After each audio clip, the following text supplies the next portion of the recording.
دیکھیے پارلیمنٹ تو چلے گی، لیکن اس طرح تو نہیں چلے گی جیسے 2 دن سے ہم دیکھ رہے ہیں۔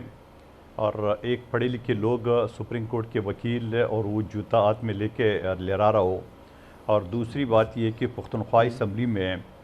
جہاں میکسیمم پختون برادری ہے، تو وہ جو لوگ جوتا پہن کر رہتے خواتین کے اوپر، تو ہمارا کلچر جو پختونوں کا، میں بھی پختون ہوں، تو ہمارا کلچر خواتین کا عزت اور وہ تہذیب کہاں چلا گیا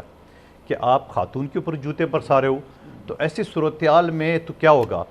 ایسی صورتحال میں پھر یہ اسمبلی کا اجلاس ہوگا 6 مہینے بعد، ٹھیک ہے، جب کوئی بل پاس کرنا ہو۔ لیکن پی ٹی آئی کے لیے موقع ہے، جب پچھلا جو پی ڈی ایم کی حکومت تھی اس وقت بھی میں نے مختلف پی ٹی آئی کے دوست جو میرے ساتھ تھے، میں نے ان کو کہا کہ آپ اسمبلی میں آیا کریں، کیونکہ اسمبلی میں جو میجارٹی تھی 2-4 سیٹوں کی تھی، تو وہ ہر وقت کورم پورا نہیں ہوتا تھا، مگر وہ نہیں آتے تھے، انہیں کرتی۔ آج وہ بڑی اکثریت میں ہے، تو میں سمجھ رہا ہوں کہ یہ مسلسل اگر اسمبلی میں ہیں تو ہمارے وزیر اور ہمارے ممبران بھی چاق و چوبند رہیں گے، کیونکہ اس میں زیادہ فرق تو نہیں ہے، مگر اس وقت تو ہے لیکن اتحادی ہے، وہ بھی ناراض ہو سکتے ہیں وغیرہ وغیرہ، لیکن یہ کہ ان کو جو کچھ منوانا ہو اسمبلی ہے۔ لیکن میں یہ سمجھ رہا ہوں کہ جیسے او ایس صاحب نے بات کی تھی کہ جوڈیشل کمیشن، تو اب یہ وکیل ہے، سینئر وکیل ہے، تو اس وقت ان کی جو اپیلیں ہے مجھ سمیت وہ عدالتوں میں پینڈنگ ہے، تو آپ جوڈیشل کمیشن کس سے بنائیں گے؟ کوئی جج ہی آئے گا نا، تو جس جج کے پاس آپ کا اپیل پینڈنگ ہے، میرا اپیل پینڈنگ ہے، اس پہ آپ کا اعتبار نہیں ہے، آپ انتظار نہیں کر سکتے، تو وہ جوڈیشل کمیشن کیا کرے گا؟ جوڈیشل کمیشن تو وہی کرے گا پھر جب گھر کے اندر سے پیٹرول بم پھنگے جا رہے تھے، پھر جب گھر کے اندر سے جو ہے نا وہ جو نامی گرامی دہشت گرد نکل رہے تھے، پھر یہ تو ساری پھر تو بڑی لمبی جائے گی معاملہ۔ میں عرض یہ کرنا چاہ رہا ہوں، جی آپ درست کہہ رہے ہیں، میں تو صرف یہ بات کہہ رہا ہوں کہ آج شہباز شریف صاحب کی گفتگو میں، ان کی تقریر میں مجھے مفاہمت کا لفظ تو ملا، مصداق مفاہمت کا پیغام تو ملا، لیکن مفاہمت والی کوئی بات نظر نہیں آئی، تو اس پر میں آپ سے سوال کر رہا تھا۔ اب مجھے ذرا یہ بھی بتا دیجئے کہ پارلیمنٹ تو چلیں 6 مہینے بعد اجلاس ہو جائے گا یا جیسے بھی ہو جائے گا، کوئی اگر ان کو آئینی ترمیم کرنی پڑے گی تو وہ شاید نہ کر پائیں گے لوگ، بہت سارے ان کے منشور میں دعوے ہیں کہ ان کو نیب بھی ختم کرنی ہے، بہت سارے کام کرنے ہیں، تو وہ چیزیں تو ممکن ہوتی نظر نہیں آ رہی۔ نظام کیسے چلے گا؟ نظام جو ہے ویسے ہی چلے گا جیسا چلتا چلا آ رہا ہے، اور جو بڑی اصلاحات ہیں، جو بڑے ہمالیائی چیلنجز سے ہمیں نمٹنا ہے، تو ان کے لیے جو اقدامات کرنے وہ کر پائے گی یہ پارلیمنٹ؟ دیکھیے پہلا سوال تو آپ کا یہ ہے کہ شہباز شریف صاحب نے مفاہمت کی بات نہیں کی ہے۔ آپ کو یاد دلاتا رہوں، پچھلا جب الیکشن ہوا 2018 میں، جس طرح آر ٹی آئی سسٹم بٹھا کے ان کو پاکستان کے اوپر مسلط کر دیا گیا، جو ان کے اپنے لوگ بھی کہہ رہے تھے کہ ہمیں ریئل ووٹ نہیں ملے، تو اس وقت شہباز شریف صاحب نے اسمبلی کے فلور پہ یہ کہا کہ آئیے مساق معیشت پہ بات کرتے ہیں۔ بلاول بھٹو زرداری صاحب نے فرمایا ہے کہ آئیے آپ جو ہے نا وہ اس کے اوپر عمران خان قدم بڑھاؤ، ہم تمہارے ساتھ ہے، تو جواب کیا ملا؟ یہ تو چور ہے، تو ڈاکو ہے۔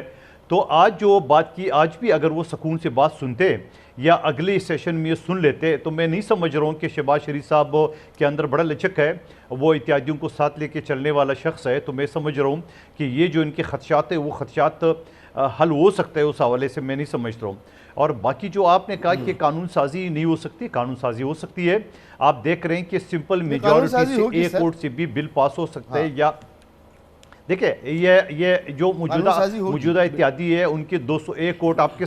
201 ووٹ ہے اور اپوزیشن کے 92 ہے، تو یا تو ڈبل تو پہ کراس کر گئے نا، تو قانون سازی کیسے نہیں ہوگی؟ ہاں 2/3 جو میجارٹی ہے وہ شاید اس کے لیے مشکل ہوگا، کیونکہ 2/3 میجارٹی کے لیے جہاں کوئی آئینی ترمیم کرنا ہو، اگر آپ نے سمپل قانون بنانا ہو تو وہ سمپل میجارٹی سے وہ چیز ہو سکتی ہے جو کہ موجودہ حکومت کے پاس ہے آلریڈی۔ ٹھیک ہے، اچھا جناب افنان اللہ خان صاحب، یہ فرمائیں کہ جمعیت علماء اسلام کے سربراہ مولانا فضل الرحمان صاحب جو ہیں وہ بہت نالا ہیں، اور وہ آج ووٹنگ میں شامل نہیں ہوئے۔ اسی طرح جناب بلوچستان سے جو ہمارے ساتھی ہیں پارلیمنٹ میں، وہ جو ہے وہ بڑے نالا ہیں۔ تو سنی اتحاد کونسل، جماعت اسلامی، تحریک انصاف، یہ تمام جماعتیں جو ہیں یہ حکومت کو ماننے کو تیار نہیں ہیں، الیکشن کو ماننے کو تیار نہیں ہیں، اور مولانا فضل الرحمان ہو یا پی ٹی آئی ہو، یہ لوگ سڑکوں پر آنے کی بات کر رہے ہیں، یہ بات کر رہے ہیں، احتجاج کرنے کی بات کر رہے ہیں۔ تو تو آپ کو کیسا ماحول نظر آ رہا ہے، اور اس ماحول کو روکنے کے لیے کہ ایسا ماحول نہ بنے حکومت کیا کر سکتی ہے؟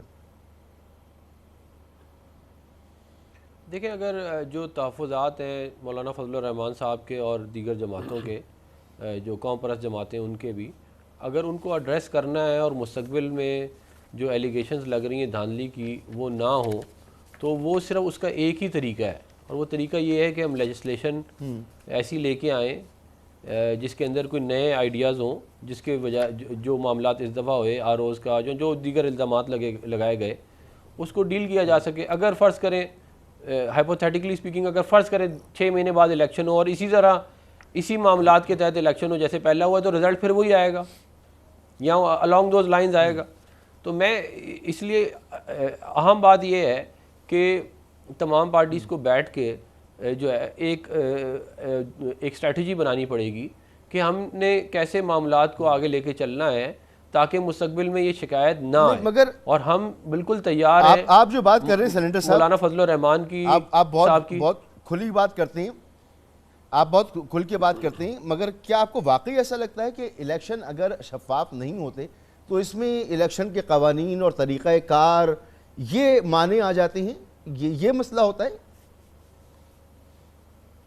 میں آپ کو اس کی مثال دے دیتا ہوں نا۔ دیکھیں 2008 اور 2013 کے الیکشن جو تھے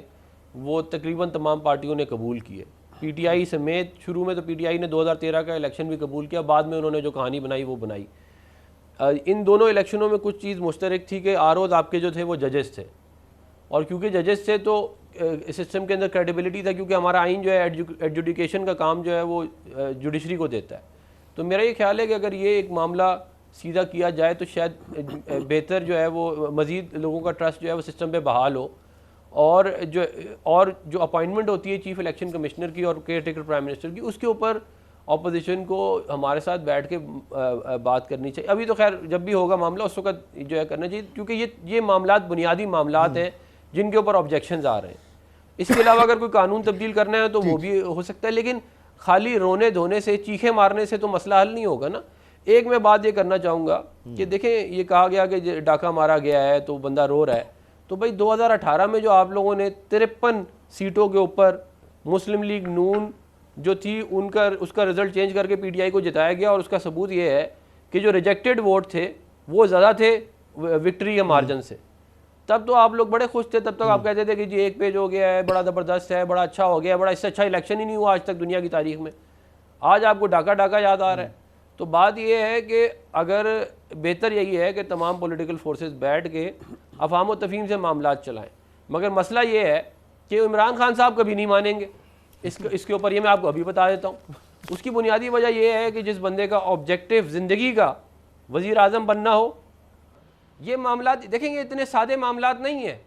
کیوں P T I D stability create کرتی ہے؟ اس کا سوال دینا، جواب اس کا جواب ہوگا نا کوئی۔ ایویں تو نہیں ہے، یہ ایویں معاملات نہیں ہوتے، کوئی بھی ہر چیز کے پیچھے کوئی وجہ ہوتی ہے۔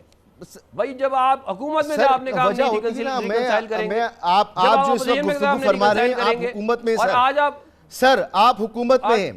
اب آپ کی حکومت ہے، میں بریک کی طرف نہیں جانا ہے، ایک بریک کی طرف جانا ہے،